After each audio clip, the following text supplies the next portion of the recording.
Weekly Focus with me, Chani Kluat on NBT World. We'll be talking about what happened in the past week in Thailand. Thailand's Prime Minister and his spouse have attended the enthronement ceremony of the Emperor of Japan and held a bilateral meeting with the Japanese Prime Minister.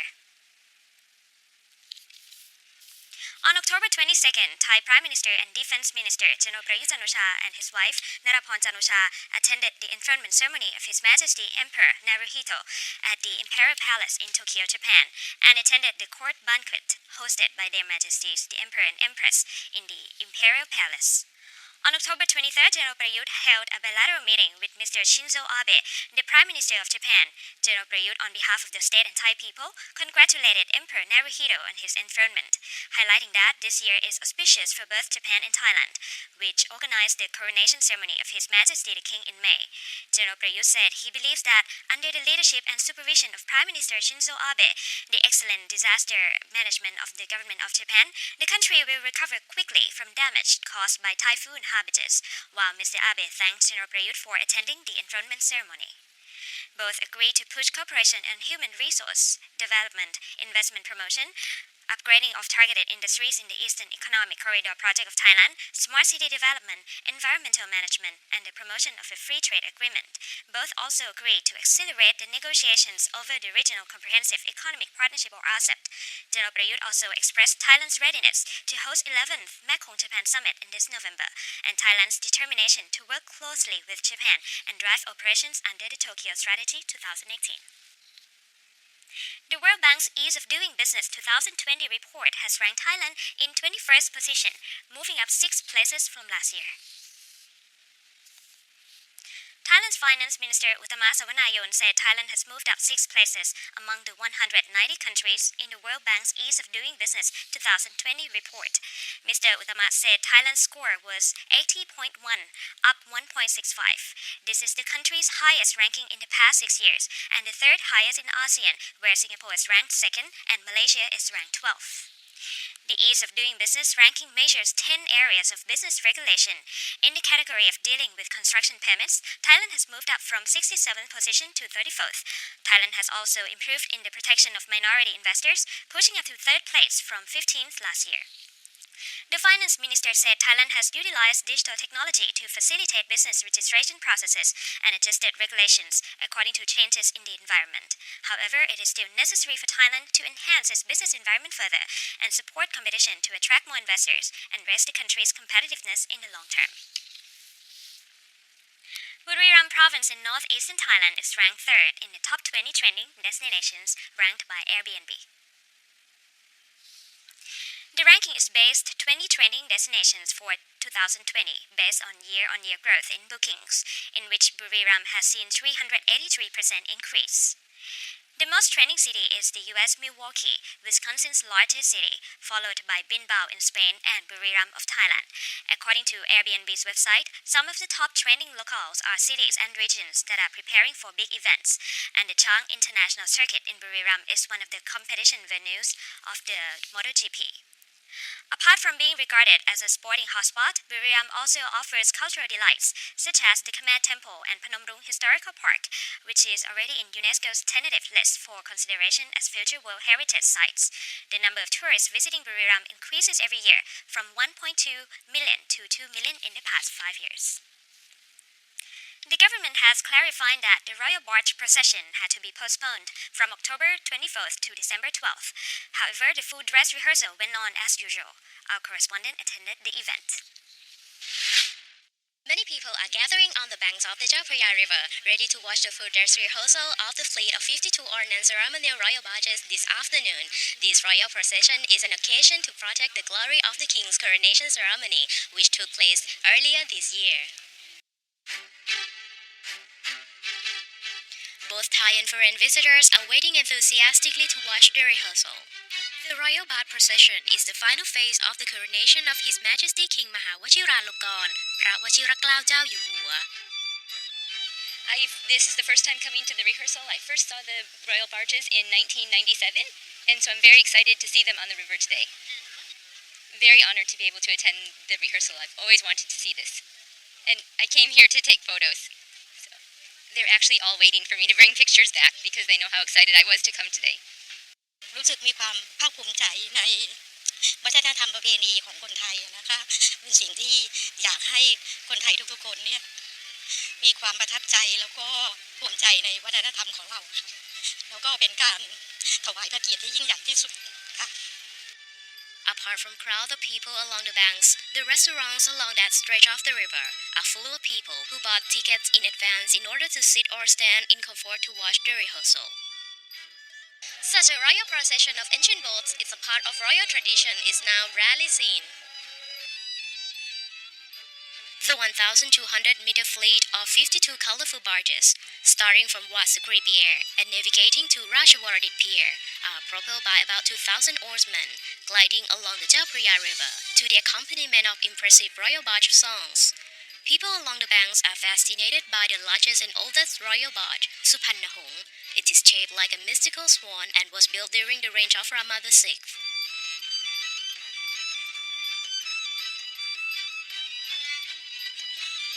Yeah, I feel very privileged to have the chance to see this practice for the procession because I know that the royalty is very, very important in Thailand, and this is one of the important parts of coronation and other processes, and I know nobody's had the opportunity to see this for a long time.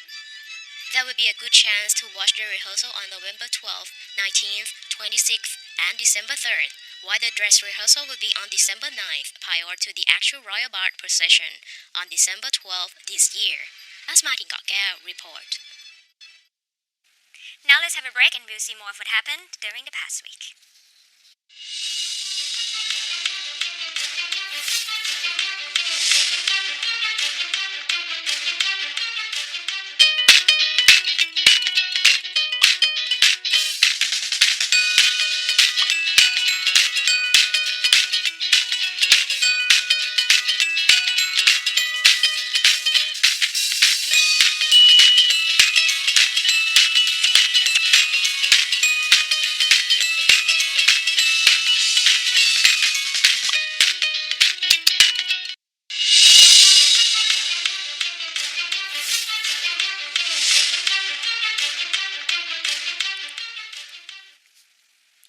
For the ASEAN Summit and related events, which will be taking place in Thailand starting from the end of this month, the Thai government has ordered security agencies to be on high alert for all security measures and traffic management.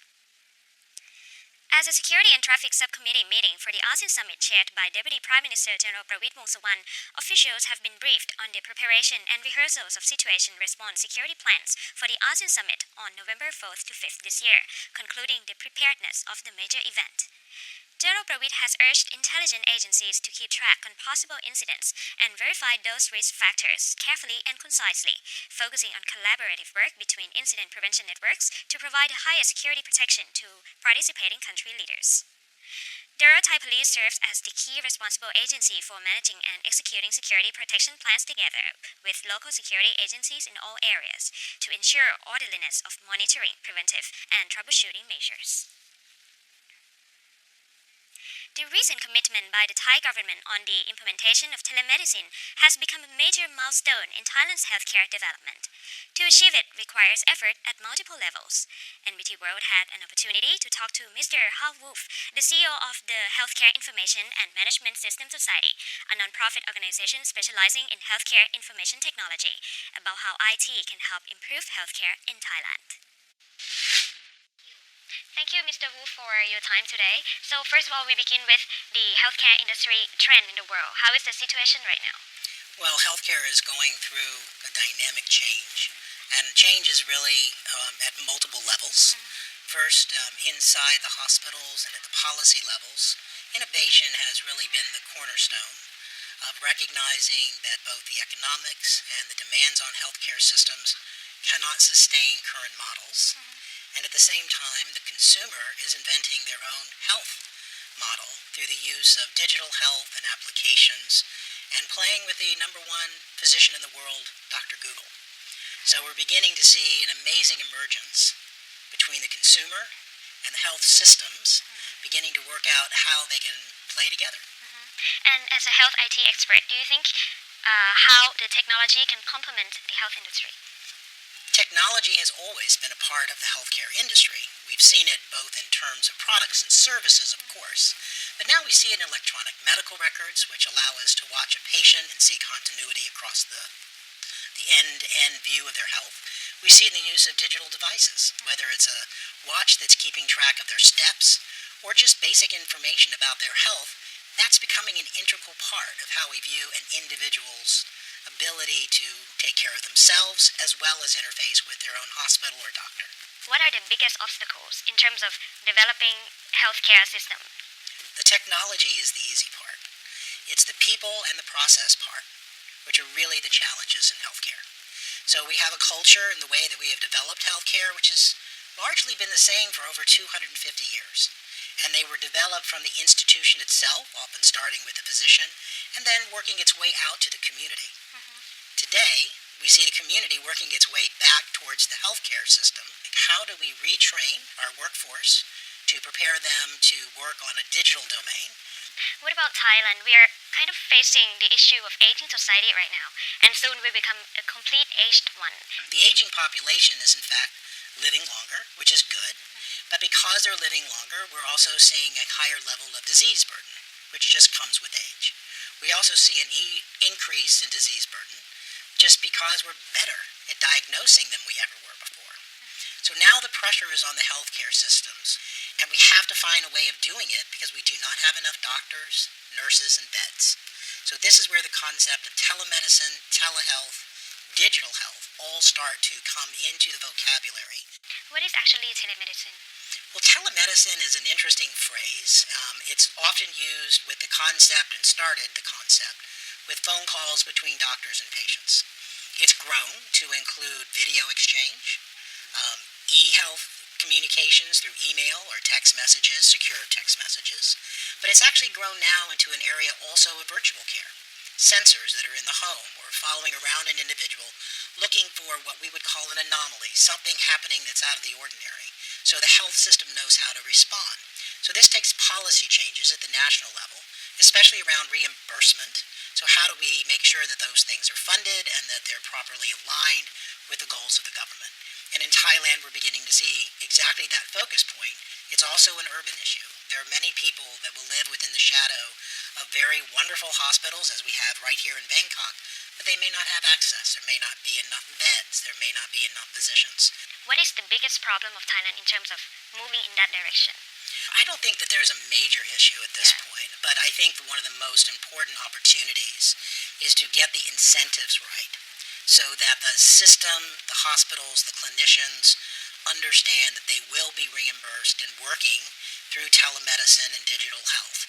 That is really the starting point. The second point is investment. So how do we ensure that the most important dependency, which is an electronic medical record that follows the patient no matter where they go inside the system, that is a critical dependency. And of course the government is looking at all of those facets right now.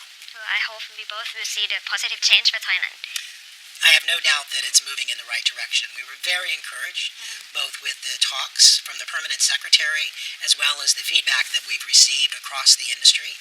And we have now been working closely, HIMSS, in the development of workforce development for certification along these areas of health IT. So the focus is right, the policies are coming together, and we're very excited about Thailand's future.